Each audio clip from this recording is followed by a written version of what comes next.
जनाब डॉक्टर जाकिर साहब, मैं इस प्रोग्राम में आने में थोड़ा सा देर हो गई मेरे को, और अगर मैं यहाँ नहीं आ पाता तो शायद अपने आप को ज़िंदगी भर माफ़ नहीं कर पाता।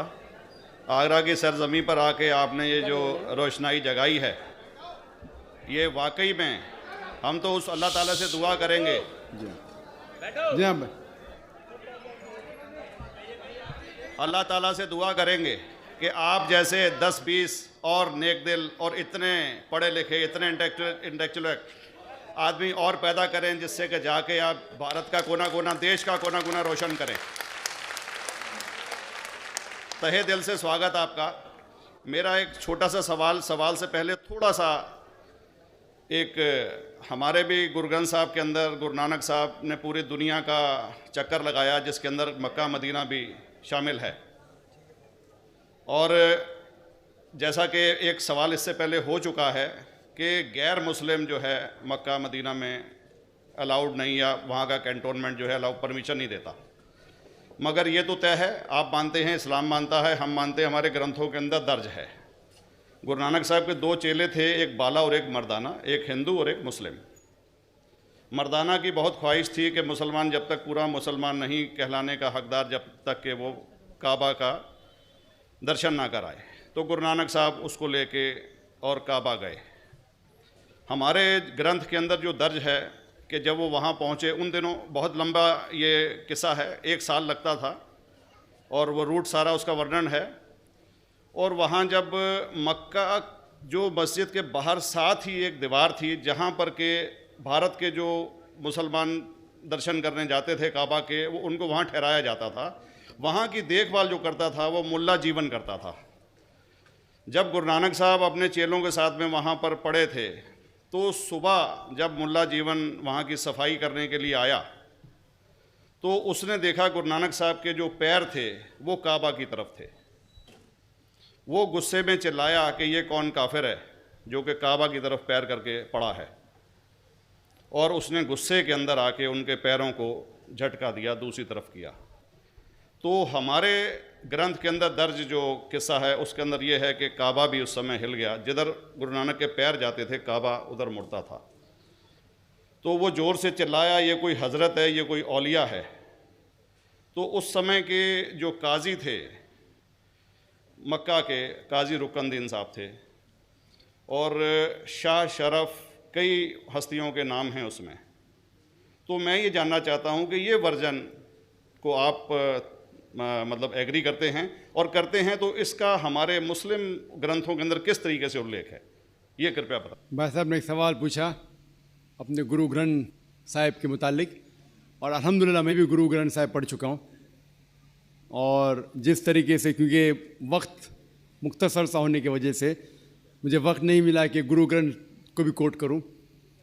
आपका सवाल का जवाब देने के पहले मैं आपसे ज़्यादा चाहूँगा कि इवन गुरु ग्रंथ की किताब पढ़ेंगे आप, ग्रंथ जिसे आदि ग्रंथ कहते हैं, और कोई सिख से पूछेंगे कि खुदा का तसव्वुर क्या है, सबसे बेहतरीन जवाब कोई सिख दे सकेगा, वो आपको कोट करेंगे जापू जी, जो गुरु ग्रंथ साहिब आदि ग्रंथ के सबसे पहले चैप्टर है, सबसे पहला श्लोक, जिसके कहते हैं जापू जी।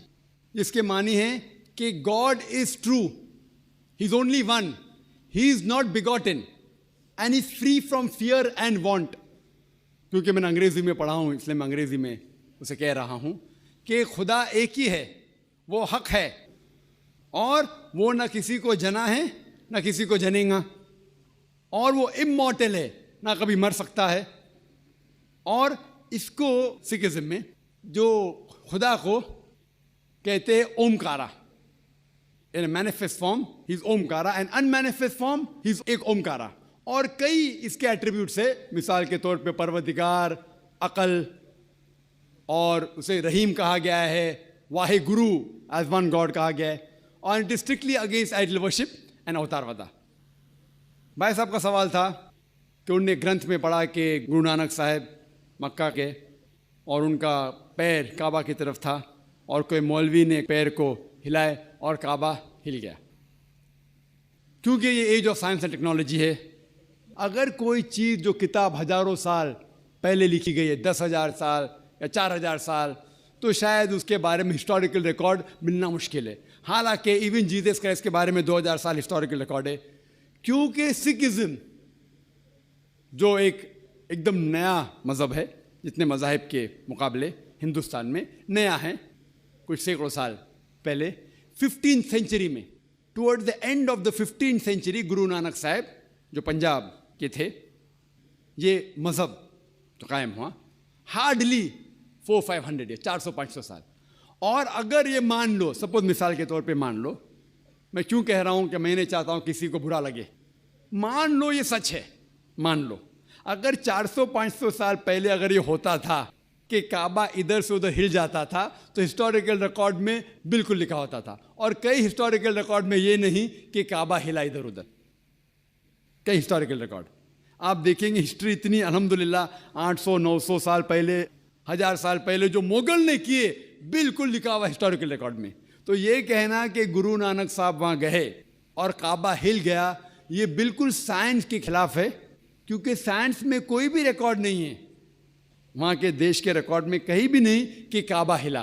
तो इसलिए हम कहते हैं कि हो सकता है ये गलती से किसने लिखा होगा, न कई किस्से कहानी। ये मैं तस्लीम करता हूँ कि गुरु ग्रंथ साहिब में कई चीज़ें सही है, हक की बात है, लेकिन ये तस्लीम करना कि काबा हिल गया, ये बिल्कुल साइंस के भी खिलाफ है, साइंस के खिलाफ है। और इस्लाम में भी ये नहीं है। लेकिन ये कहना कि कोई गैर मुस्लिम जा सकता है, मुमकिन है, चुपके से कोई गया तो हो सकता है। वो भी जवाब। जी दोस्तों, जैसे कि आप लोगों ने डॉक्टर जाकिर नाइक का जवाब सुना है, तो बहुत बेहतरीन जवाब दिया है।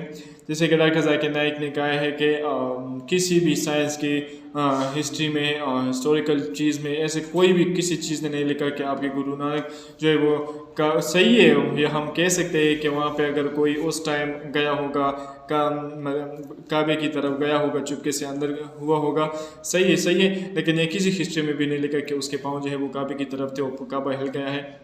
तो ये किसी किताब में नहीं लिखा, बल्कि हम ये समझ सकते हैं कि ये किसी ने गलत बात की होगी, किसी ने मिस्टेक की होगी। तो इस तरह की जो बातें हैं ये नहीं करनी चाहिए। जैसे कि डॉक्टर जाकिर नाइक ने इस को बहुत बेहतरीन जवाब दिया है, जो कि दोस्तों उम्मीद करता हूँ कि ये जवाब आपको भी अच्छा लगा होगा। अगर ये जवाब आपको अच्छा लगा तो अपनी कीमती राय हमारे साथ ज़रूर शेयर करें। अस्सलाम।